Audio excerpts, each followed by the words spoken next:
The Golden Boy, Real Guide to Treasures. Ang ating episode ngayon mga katiyats ay tungkol sa natagpuang treasure box.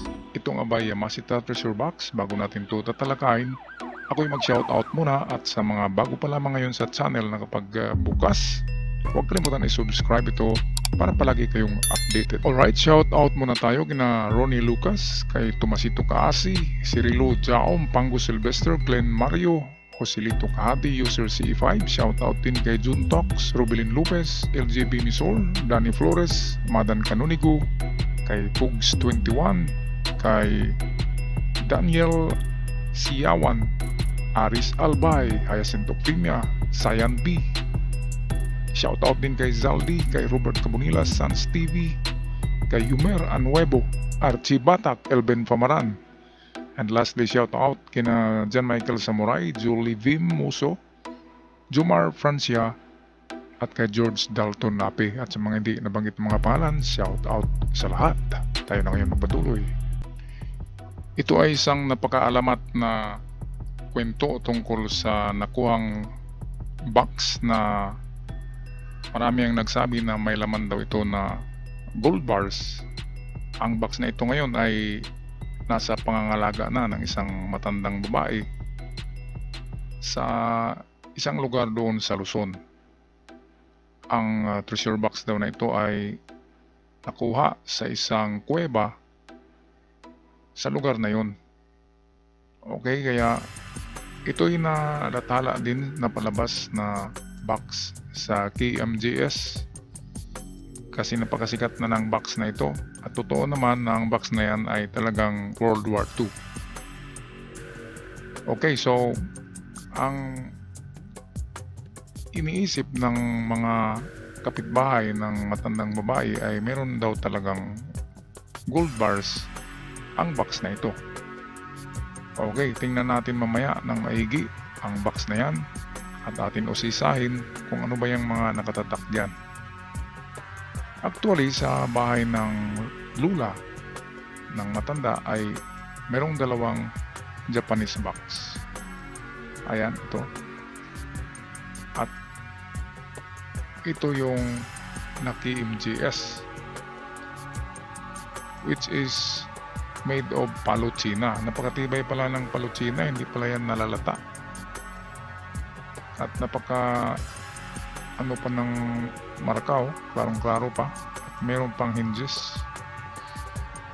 Kasi hindi ito ibinaon, nasa loob lang ito ng kuweba nakalagay. Kaya napakaganda ng pagka-preserve ng box na ito.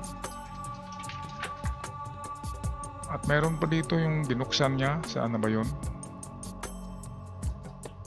Okay, so ito yun.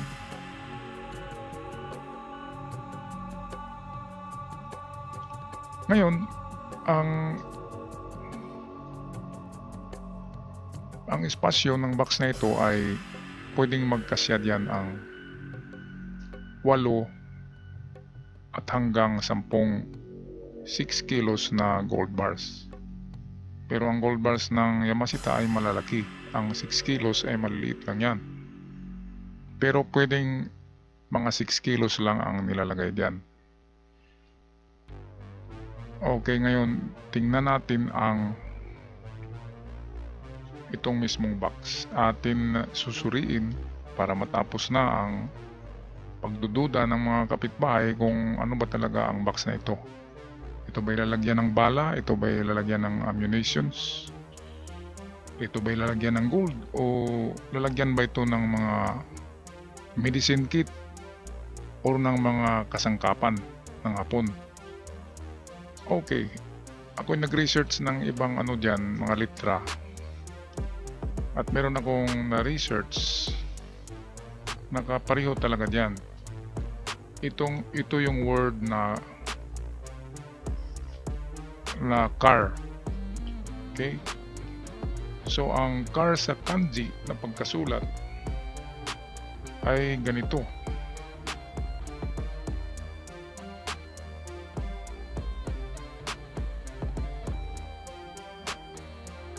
Ngayon, hanapin natin to kung merong kapareho. Yan ay car. Okay, saan ba yan dito? Okay, so ito yan. Meron nga, yan. Yan ang car. So meron ng car kaagad.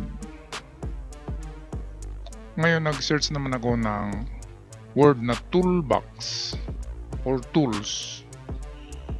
Kasi baka lalagyan nga ito ng kagamitan ng toolbox. So search ako ng tools. Ang kanji sign for tools is ganito. 2 guhit sa loob ng square at nakapatong siya sa ganito na sign. Ayan. So nandito siya. Ito yan. At ito. Ayan, so mayroon ng tool, car. Ngayon box na lang ang hanapin natin. So ito'y tools, tool ito for kanji, ito'y car. Ngayon para mabuo yan, toolbox for car. So box na lang na sign. Okay, ang box ay somewhat like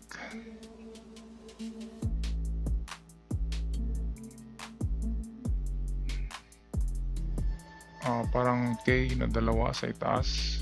Ano sa baba niyan ay box sign. Merong 3 guhit.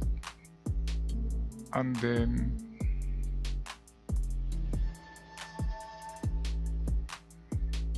parang ganyan. Okay, so hanapin natin yan.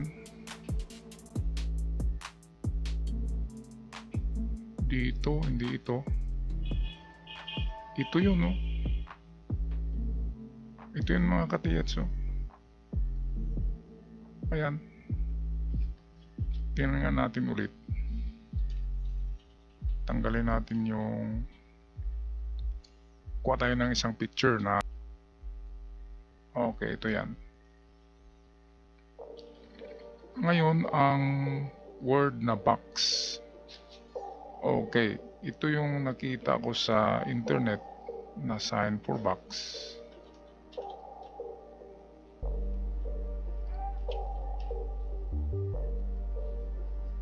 Okay, ganito yan na pagkasulat.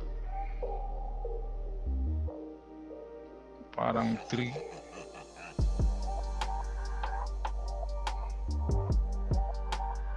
And then may katabi siya na box. Sign 3 guhit. And then parang merong K sa itaas na 2. Ngayon, ito yung box.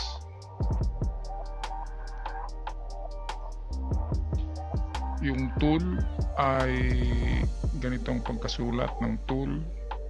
2 guhit lang. Yan, so toolbox yan. Kasi nauuna yung magbasa kasi sila galing dito yan sa kanan papunta sa kaliwa.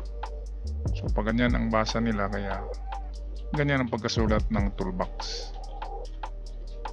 So ito yung tool.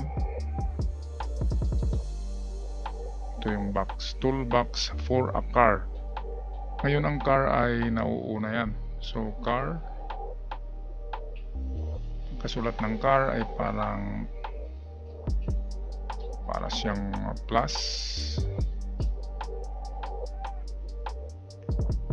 Nakita natin kanina yung car ay meron talaga dyan. So ito yung car. Yan, so ang car ay narito. At ito yung word na tool. Ngayon ang box, makikita ang box dyan dito. Ito yung box.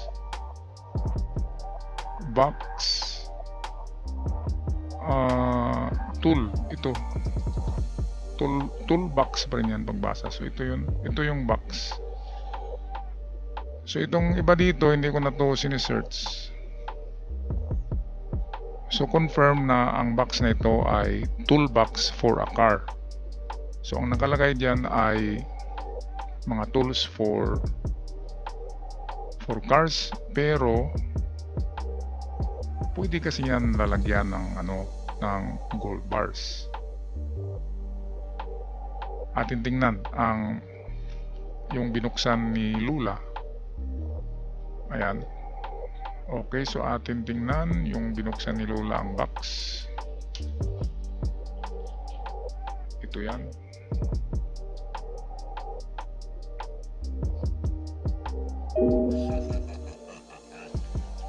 Okay, so ito yung picture na binuksan ni Lula ang box.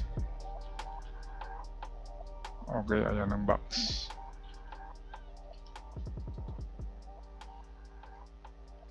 Ayan, palutsina talaga yan. Kitang-kita natin mga katiyets, so yung grano niya ay talagang palutsina yan. At ngayon ko lang na appreciate ang palutsina, di ba? Ginagamit lang yan na pang ano sa prutas na galing China, sa apple, pang treat. Pero yan pala ay napakatibay ng palutsina. Ayan, so estimate natin to, pwedeng pa ganito ang paglagay ng gold bars dyan. Ayan, so isa na dyan. Ito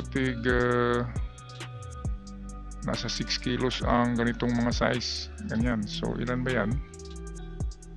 3, 4, 5.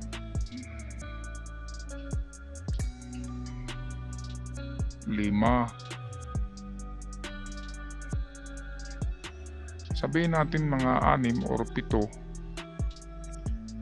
7 ka gold bars ang mailagay diyan, times ang kapal niyan ay makapal ito. Ang kapal niyan ng box ay nasa mga ano yata yan, 6 inches or 7. So pwedeng 2 pile na gold bars ang nakalagay diyan. So kung 2 pile na tig-7, mayroong 14 pieces of gold bars na nakalagay sa box na ito. Okay, nang napanood ko kasi ito sa KMJS ay hindi nila ito ina-analyze. Pinalabas lang na toolbox lang talaga. Pero hindi nila alam na lalagyan yan. Kasi nilalagay nila yan sa mga ganyan na mga box.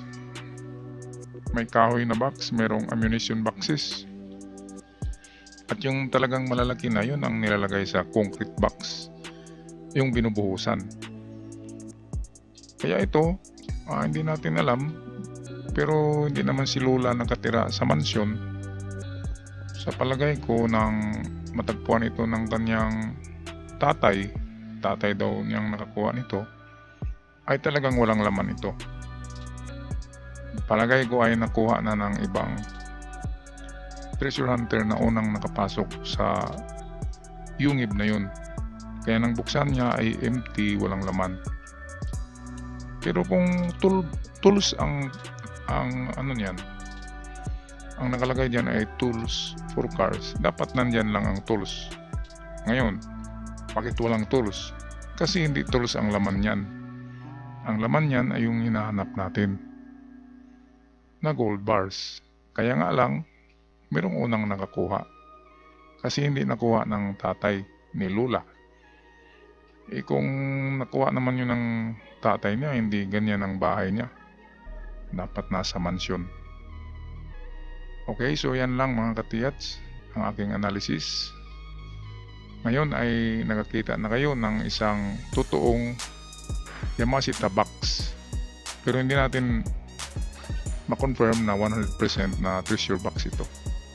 Ang importante, alam nyo na merong box na ganito nagawa sa palutsina na kahoy at parang sinunog siya para magiging matibay.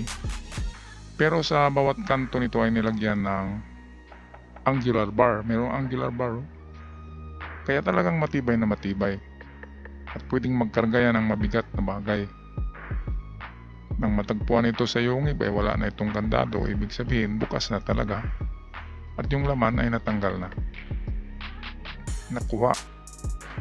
Kung gamit sa tools for cars ang laman yan, dapat merong mga naiiwan dyan na na tools pero wala.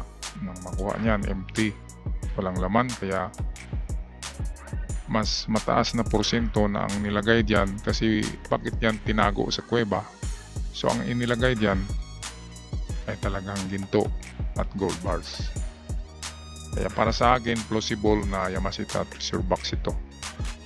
Okay, so yan lang aking analysis for that box na nakuha inside the cave. Okay, magpaalam na hanggang sa muli mga kadiyats. Surigao San for the Golden Boy Channel. Paalam!